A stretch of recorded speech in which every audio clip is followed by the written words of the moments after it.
بسم اللہ الرحمن الرحیم نحمدہ و نصلی علی رسول الکریم۔ السلام علیکم ورحمۃ اللہ وبرکاتہ۔ محترم و معزز سامعین، ملک کی جو موجودہ صورتحال ہے وہ ہم سب کے سامنے ہے۔ اس صورتحال میں ہمارے اوپر کیا فرض عائد ہوتا ہے، ہماری کیا ذمہ داریاں ہیں اور ہمارا کیا حق بنتا ہے۔ یعنی ہمارے کرنے کے دو کام ہیں۔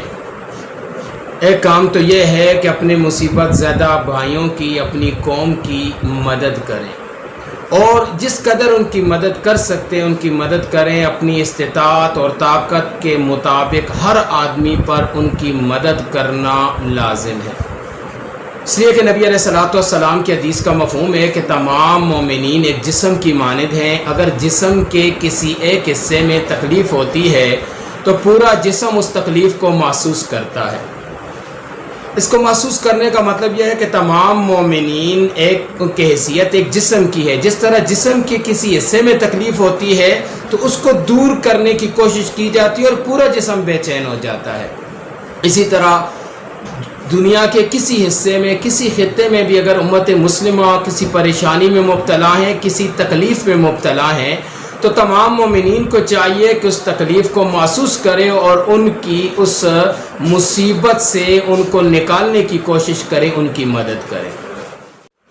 اسی طرح امام بخاری رحمہ اللہ نے ایک روایت نقل کی، حدیث کا مفہوم ہے، نبی علیہ الصلوۃ والسلام نے فرمایا کہ جو اپنے مسلمان بھائی کی حاجت اور ضرورت پوری کرے گا، اللہ تعالیٰ اس کی حاجت اور ضرورت پوری فرمائے گا۔ اسی طرح ایک حدیث کا مفہوم ہے کہ ایک انسان کسی دوسرے انسان کی مدد کے لیے لگ جاتا ہے، اس کی ضرورت پوری کرنے لگ جاتا ہے، تو اللہ تعالیٰ اس انسان کی حاجت پوری کرنے کے لیے لگ جاتا ہے، یعنی اللہ تعالیٰ اس کی اس حاجت اور مجبوری ضرورت کو پورا کرتا ہے۔ اور فرمایا کہ جو آدمی کسی مسلمان کی ایک مصیبت کو دور کرتا ہے یا کرے گا تو اللہ تعالیٰ قیامت کی مصیبتوں میں سے اس کی ایک بڑی مصیبت کو دور فرما دے گا۔ اس لیے ہم میں سے ہر ایک آدمی پر یہ لازم ہے اور فرض ہے کہ اپنی استطاعت کے مطابق اپنے مسلمان بھائیوں کی مدد کریں۔ اگر ہمارے پاس کچھ نہیں ہے تو ہم کیا کر سکتے ہیں ان کے لیے، ہم اس کے لیے سوچیں اور کوشش کریں۔ اگر ہم خود کچھ نہیں کر سکتے تو اس آواز کو دوسروں تک پہنچائیں۔ اگر ہمارے ذریعے سے کسی اور نے یہ بات سنی، اس پر اثر ہوا اور ان کی مدد کی، تو اس کے اجر و ثواب میں ہم برابر کے مستحق ہیں اور ہمیں بھی وہ اجر عطا کیا جائے گا۔ اور یہ کام ہمیں حکومتی اہلکاروں پر نہیں چھوڑنا چاہیے۔ اگر موجودہ دور میں مجموعی طور پر ہم اہل پاکستان اپنی حالت کو دیکھیں، اگر حکومتوں نے کچھ کرنا ہوتا تو آج ہم مجموعی لحاظ سے جتنے مسائل کا شکار ہیں آج ہم اتنے مسائل کا شکار نہ ہوتے۔ لہٰذا اپنی مدد آپ کے تحت میں ان کے لیے کیا کر سکتا ہوں، میں ان کے لیے جو کر سکتا ہوں وہ کروں۔ اپنی مدد آپ کے تحت اور اپنے آپ سے شروع کرنا ہے۔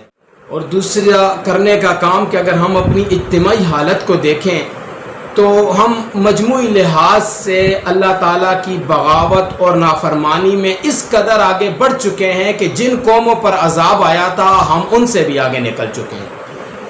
کبھی ہم انسانی وباؤں اور بیماریوں کا شکار ہیں، کبھی کات سالی اور کبھی سیلابوں اور کبھی زلزلوں کا شکار ہیں، کبھی ہمارے جانوروں اور ہماری فصلوں میں بیماریاں آ جاتی ہیں اور ہمارے نقصان ہو جاتے ہیں۔ لہٰذا جب بھی ایسے حالات ہوں تو یہ اس سے ثابت ہوتا ہے کہ یہ اللہ تعالیٰ کی ناراضگی کی علامت ہے۔ لہٰذا اپنے گناہوں سے توبہ کریں اور اپنے رب کو راضی کریں۔ اللہ تعالیٰ سے دعا ہے کہ ہمیں ہر قسم کے گناہوں سے محفوظ فرمائے، ہر قسم کی مصیبتوں اور پریشانیوں سے محفوظ فرمائے اور ہمیں مکمل اپنی اطاعت اور بندگی کی توفیق عطا فرمائے۔